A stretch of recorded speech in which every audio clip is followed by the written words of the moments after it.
Iran लगातार ताबड़तोड़ हमले कर रहा है और इजराइल को घुटने पर लाने की ठान चुका है। ईरान के सुप्रीम लीडर आयतुल्लाह खमनेई ने मंगलवार देर रात इजराइल के खिलाफ जंग का ऐलान कर दिया है। जंग का ऐलान कर दिया है। अब ये टेंशन में नहीं रह गई है ये बात, अब ये जंग में तब्दील हो चुकी है। और आयतुल्लाह खमनेई कह चुके हैं कि इजराइल के साथ आर पार की लड़ाई होगी, इजराइल बचेगा नहीं, इजराइल को हम ध्वस्त कर देंगे। और इस जंग का ऐलान उन्होंने सोशल मीडिया प्लेटफॉर्म एक्स पर एक पोस्ट करके दिया, जिसमें उन्होंने लिखा कि जंग शुरू होती है, हम आतंकी यहूदी शासन को कड़ा जवाब देंगे। दो टूक आयतुल्लाह खमनेई ने कह दिया है कि अगर इजराइल की ओर से यह जंग बढ़ती है या जंग शुरू की जाती है, ये टेंशन्स को बढ़ाया जाता है, तो हम टेररिस्ट यहूदी शासन को, यानी कि बेंजामिन नेतन्याहू का जो वहां पर शासन काल चल रहा है, उनकी जो रजीम चल रही है, उसका मुंहतोड़ जवाब देंगे। हम छोड़ेंगे नहीं, बिल्कुल चुपचाप नहीं बैठने वाले हैं, हम किसी मध्यस्थता की दरकार नहीं है, हमें उन पर कोई दया नहीं दिखाएंगे। ये कह रहे हैं आयतुल्लाह खमनेई कि अगर अटैक हुआ, अगर जंग में तब्दील हुई ये बात, तो हमारी तरफ से किसी भी आप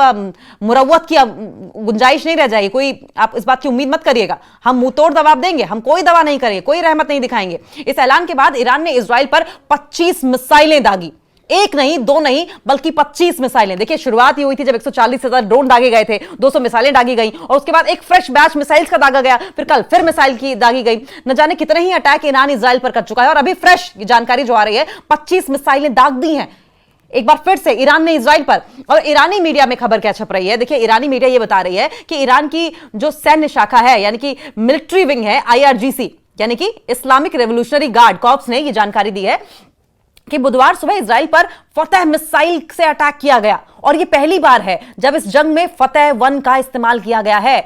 फतेह मिसाइल हाइपरसोनिक मिसाइल है, यानी कि यह आवाज की गति से भी, आवाज की स्पीड से भी, साउंड की स्पीड से भी 5 टाइम्स ज्यादा तेज उड़ती है, 5 टाइम्स ज्यादा।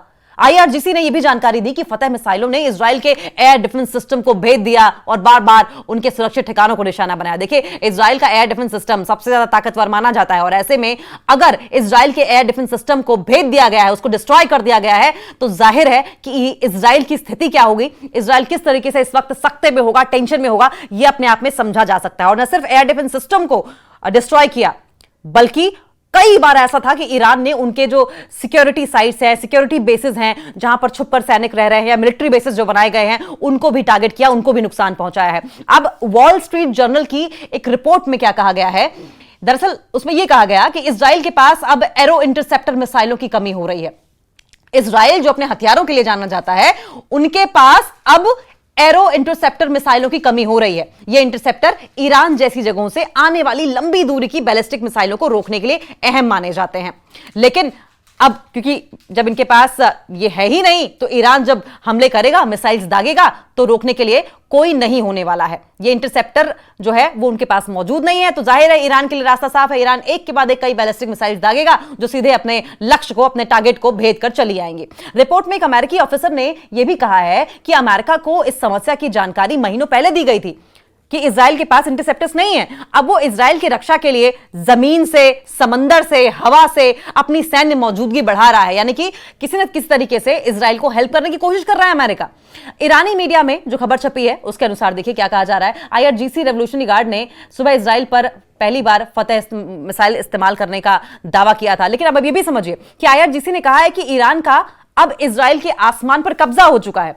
ईरान ने इजराइल के आसमान को, पूरे एयर स्पेस पर कब्जा जमा लिया है और अब इजराइल किसी भी तरीके से ईरान द्वारा किए गए एयर स्ट्राइक्स को रोकने में कामयाब नहीं हो पाएगा। तस्नीम मीडिया के मुताबिक IRGC ने कहा है कि फतेह मिसाइलों ने इजराइल के एयर डिफेंस सिस्टम को भेद दिया और बार बार उनके सुरक्षित ठिकानों को निशाना बनाया। बयान में यह भी जानकारी दी गई है कि यह हमला इजराइल और उसके सहयोगी देशों को ईरान की ताकत का सीधा संदेश था।